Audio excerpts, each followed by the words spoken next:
আসসালামু আলাইকুম। এই যে একটা প্রোডাক্ট দেখছেন, এটা কিন্তু অনলাইনে বেশ ভাইরাল। তো এই প্রোডাক্টটা আমি অর্ডার দিয়েছিলাম। তো কোন পেজ থেকে দিয়েছি আর কত প্রাইসে নিয়ে এসেছি অবশ্যই জানাবো আপনাদের। তো প্রোডাক্টটা সম্পর্কে আগে আপনাদেরকে বলি, এই ধরনের প্রোডাক্ট আমাদের বাসায় কিন্তু অনেক প্রয়োজন হয়, যেহেতু বাচ্চাদের এই ফল তারপরে আদার্স অন্যান্য যে কোনো জিনিস দিতে, একটু ভাজা বিস্কিট দিতে, তো ওদের ক্ষেত্রে অনেক পিস লেগে থাকে। তো সেক্ষেত্রে আমি এটা অর্ডার করে নিলাম। আর এটার প্লাস্টিক যদি বলি, বেশ মজবুত একটা প্লাস্টিক।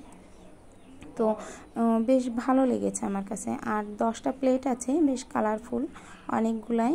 তো এখানে একটা ট্রে দেওয়া আছে, ট্রেটাতে দেখা যাচ্ছে ধুয়ে ট্রেটাতে আমি রেখে দিলে ওটা পানি ঝরে যাবে। তো আমি যে পেজটা থেকে নিয়েছি সেটা হচ্ছে দারুণ অনলাইন শপ একটা পেজ আছে, তো ওই পেজটা থেকে নিয়েছি। তো ওই পেজে অনেক কিছু আমি অর্ডার করেছিলাম। তো আমার লং ভিডিওতে আমি প্রত্যেকটা যে জিনিসগুলো অর্ডার করেছি সেগুলো দেখাবো। তবে প্রোডাক্টটা কিন্তু বেশ দাম নিয়েছে 330 টাকা। আল্লাহ হাফেজ।